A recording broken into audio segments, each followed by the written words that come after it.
Hello YouTube, we are back with the latest installment of our BT-15 preview series.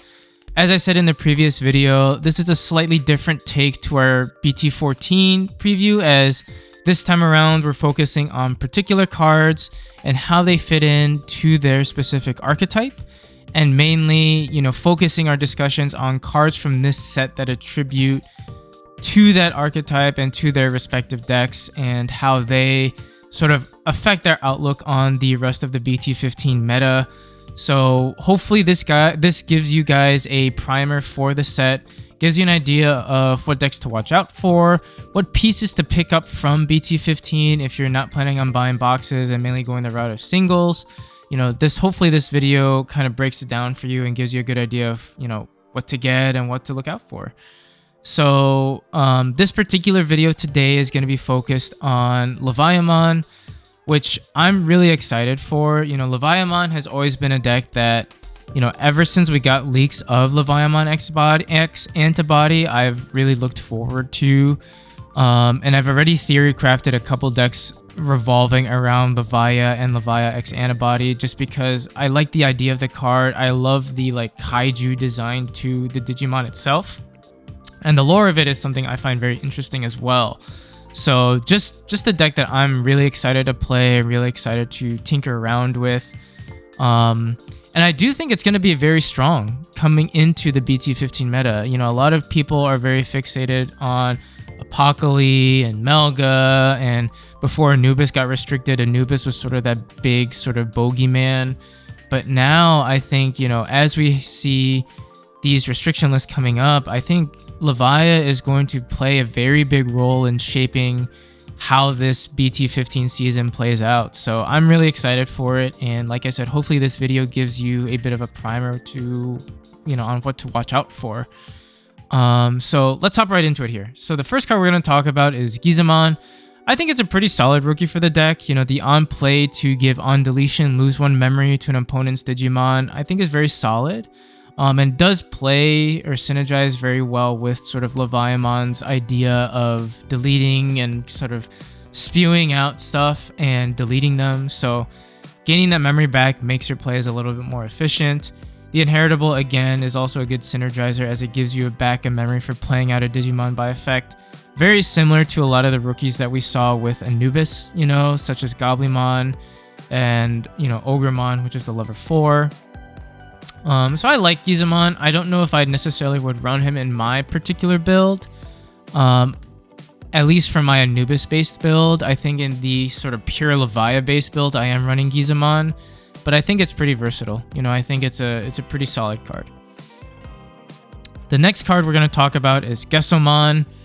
I like it as a card. Again, I don't know if my build will be able to incorporate it, since it's hard for me to find room to kind of spew in these sort of techs here and there.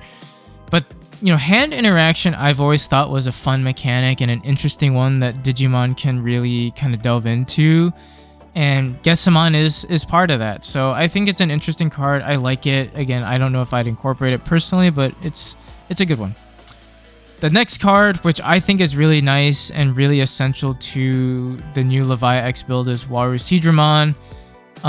Basically forcing your opponent to play out a card by effect, which can proc a multitude of inheritables, as well as your biting crushes if you have them in play. It helps you with the memory gain and efficiency sort of discussion point that I brought up with Gizamon. And you can bring it back and switch your target to that Digimon, so it helps with just sort of that idea of playing things out and clearing them away, because that's sort of what you want to do with Levia, is to bring stuff back, make your Levia play a little bit more cost efficient, so then when Levia is actually out there, your opponent's board is wiped and you're staring down at a big 13-14k body that can be swinging for multiple checks. So I think this card does definitely play into that mantra a lot. I think WaruCedramon paired with the Dragomon is a really good combination for level 5s in the sort of Levia decks.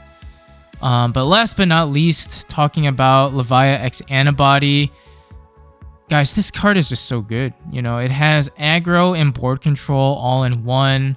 I love that this guy can be digivolved from the trash as well, which is a pretty neat mechanic, as well as Digivolve from trash basically for free, right? If you kind of set things up properly. It has tamer interaction, which also is very, very clutch, as it's one of the few things that can actually just interact with your tamers. And I think this is one of the first purple decks or purple cards in a while since like Lucy Chaos mode that we've gotten that can interact with your opponent's tamers. So really, really nice there. Yes, it only pops specific levels, being like a 3 and a 5 and a 7. But again, a lot of times if you either play your board out properly and are able to spawn out bodies that fits that criteria, this play can be really, really efficient and also really devastating at the same time. If you don't, I mean, it pairs very well with the option called 7th Lightning, which we will also be getting in the set, right? Because this card basically completes the other half of Levia's deletion effects, meaning that, you know, Levia pops the 3, 5s, and the 7s. This option pops the, you know, the 4s and the 6s essentially, right? So it kind of completes that on deletion effect, which if you're able to kind of set it up again properly, you can completely wipe the board and gain as much memory as you want. I sort of think of this card as like the 7th full cluster that Leviamon had access to. It sort of is, it's run in a very similar way. And I really do like it. I definitely will be fitting this along with Biting Crush in it, which is a scary combination of removal that your opponent will have to play around when playing against Levia X. And I just think in general, you know, Levia and Levia X are very, very versatile purple top ends. I think it's a top end that you can sprinkle into almost any purple deck and it'll still do very well. Like I said, for me, I'm going to be trying to tinker around sort of like an Anubis Levia combination. And I do have a couple lists cranked out, like post-restriction lists as to how that would look like. You can run like a pure Levia build. You can probably sprinkle this into, again, any generic purple deck, and it can still do decent amount of work just with how solid this card is. So I think Levia and the Levia X are going to be around. You're going to have to know how to play against it and play around what it wants to do because, like I said, I think it's going to be close to tier 1, if not tier 1 category. So really, really strong archetype here. This does sort of wrap up the BT-15 support of this deck. Like I said with Melga, be on the lookout for like a formal deck profile come like a week or two after BT-15 is released, as I kind of get my ratios settled down after doing some testing.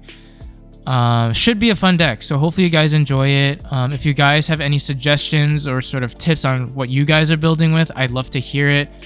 Either in the comment section down below or in our Discord. And speaking of our Discord, please do check out our socials, which will be in the video description down below. We have a Linktree link with our Twitter, our Instagram, our Discord, our TCG player affiliate, as well as our YouTube membership. Our Discord is usually where we like to interact with you guys. A lot of our announcements regarding videos, community events, and sort of like I said, our box tournament is going to be done through Discord, so please feel free to join it. We've also had a lot of good deck discussion sort of points having been made in our threads over there, and a lot of people have been going back and forth, going over builds, talking over spoilers and whatnot. So it's been a fun place to just sit down, shoot the shit, and talk digi with everybody. So if you haven't joined it yet, please feel free to check all of those out, and we really appreciate all your guys' support. And like I said, hopefully you guys enjoyed this video. Let me know what you guys may do differently, and I look forward to seeing you guys on the next one. Bye bye.